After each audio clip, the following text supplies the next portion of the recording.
Hi, this is a review of the Casio protrek PRW3000. It's just come out, and ordered this one from Hong Kong and it arrived yesterday. Had a day's worth of use of it. Kind of found some good things about it and a few little negative things about it, but nothing really buggy. It's a great watch. It's a basic ABC watch, solar powered, Casio, negative display, sunrise, sunset, stopwatch, alarms, and world time, and also your radio controlled time sync, which doesn't work here in New Zealand, but I knew that when I bought the watch, so I believe it only has that capability in China. Japan has 2 radio controlled atomic clock masts, and America and in the UK, and I believe in Russia as well.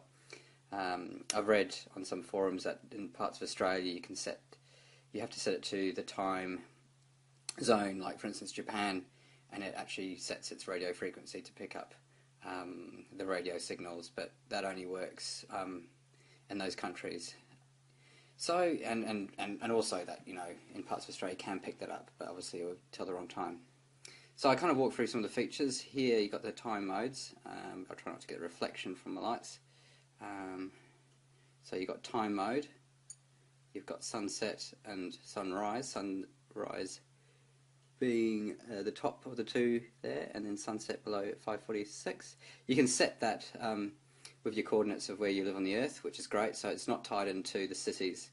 I think it's 40 cities that it's got the names of, but you can actually set the coordinates of where you actually live, so that's great, because I live in Christchurch, which is further south than Wellington, which is the closest time zone here, so that works and pretty accurate.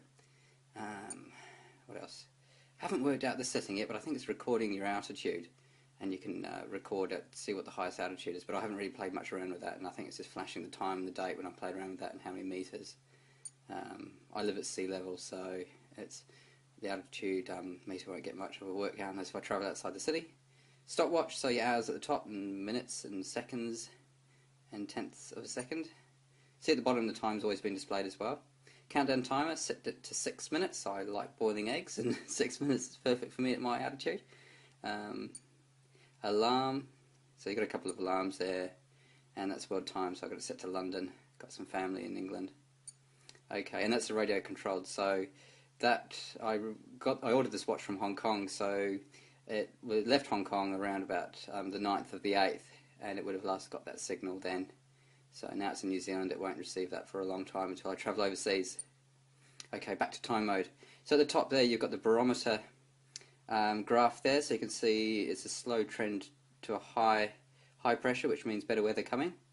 You can set that either to have Saturday and it's the 17th, or the 8th, which is the 8th month, and 17th. I could probably switch that around hopefully in the setting, because in New Zealand it's usually the date and then the month.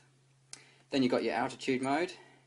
So at the moment I'm actually 8 meters above sea level, but because of the barometer, I can't say that word, the pressure changes, and that you have to basically calibrate your altitude. So usually at the beginning of the day, if I'm going to set off somewhere, I'll set that to 8, because I'm 8 meters above sea level where I live, but there's obviously been some changes since then. And there's some other settings which I haven't sorted out through the altimeter to record your treks and so forth. Then you've got your barometer, and at the moment it says 25 degrees, but obviously when you wear the watch, the temperature at the bottom is influenced by your body temperature, so they say to take it off, you rest for about 20 to 30 minutes, and that will adjust to the ambient temperature of where that watch is. Obviously out of sunlight, because that will affect it as well. So the graph there, you can see by the side where there's a side here, there's a little sun and a cloud. You can see a little dot by the 0. That's showing at the moment that the last reading hasn't changed since the current reading. Well, the current reading hasn't changed since the last reading, sorry.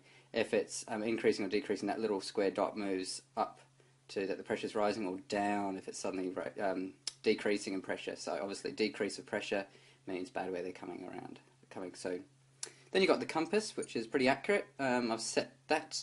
There's some useful websites online where you can adjust depending on whereabouts on the Earth. You can adjust, I can't remember what it's called, but it's basically where the magnetic field changes, so you adjust your north orientation by a couple of degrees and so forth, or you can just calibrate it to what is on a map. Yeah, so basically that's all the features. It also has a light which is pretty bright. I've got it set on auto light, so when the room's at a certain dimness or dark, and you tilt your wrist at a certain level, which is usually, looking at the time kind of angle, the light will activate, and you can either have it activate for 1 second or 3 seconds.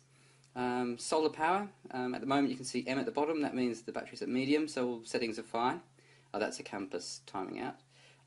So you have to keep this pretty much topped up if you're using all the features all the time, otherwise it can last for a couple of months, and also when you store it in a cupboard it shuts itself down in a power saving mode. So it's a pretty good watch. Only just come out. I've shipped it from Hong Kong from NZ Watches at a good deal, I thought. I'll show you the back of it. It's you got your sort of lasered etch sort of graphic at the back and a black buckle. Some people say this is a bit plasticky. I think it's okay. And these are the little wings, or whatever you call them, just sort of the contour around your wrist, because it's quite a big watch, but not too big. Nice metal buttons here. One of the few negatives is, doesn't really bug me, but just a little bit. See this little icon of the print doesn't quite line up with this north-facing key here, and I've seen on photos on the net that other watches are the same. And also if you push this button here and then alternatively push this button, you feel a slight movement of the module, very slight. I don't know if that's worth taking back for under warranty, but I don't know. I haven't had a Casio watch for many years, especially a bigger one. It's very slight. You only notice it when you take it off your wrist and you press the buttons. When you got it on your wrist and you press the buttons, you don't notice it. And the same with the other direction. So if you press that one and then press that one, it's like a very slight movement of the module inside as if it's slightly loose. But I'm not sure about that, if other people have had that situation with their Casio watches or protrek watches or this particular model. Otherwise, it's a decent buy. It would be good if I could fit a NATO watch strap on it, but I don't think it's possible easily because of these little winglets and the way how Casio do their little straps and stuff.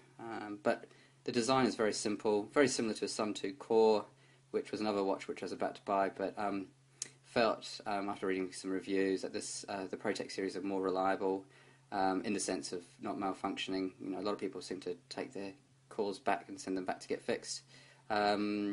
This has got version 3 of the sensor, so it's got more real-time updating, and the resolution of its outer meter is down to 1 meter compared to 5 of the previous, I believe, Protek in the series. So it's a new sensor, more simple design.